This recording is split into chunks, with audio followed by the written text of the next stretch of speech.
Assalamu алейкум достор, эжелер, сиңдилер, менин каналыма кош келипсиздер. Дагы бир ирет сиздер менен видеодон амандашып турганыма абдан кубанычтамын. Бүгүн сиздерге үй шартында балдар үчүн сүйүктүү тамак жасап берейин. Бизге батон, 2 жумуртка, 1 чымчым туз, өсүмдүк майы керек болот. Алгач батонду бөлүктөргө бөлүп кесип алабыз.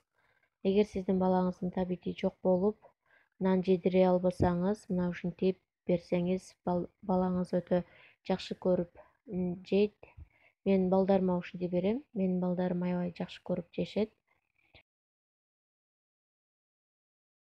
Сиз дагы жасап көрүң.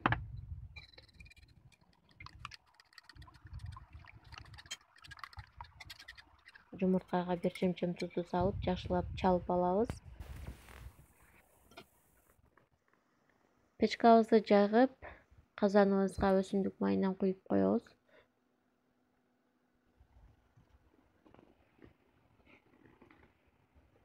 Кызыган майга нандарды жумурткага батырып, 2 бети кызарганча кызартып алабыз.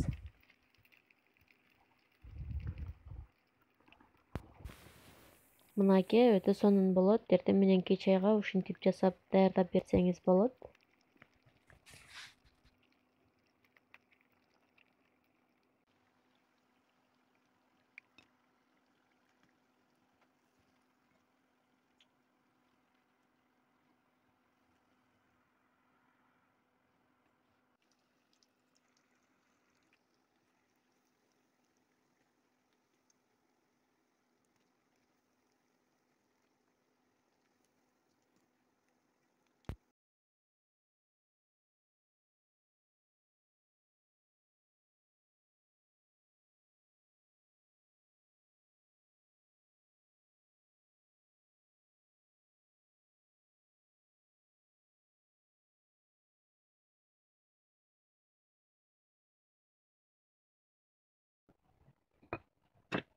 Каналыма жазылып, лайк басып, бөлүшкөндү унутпаңыз.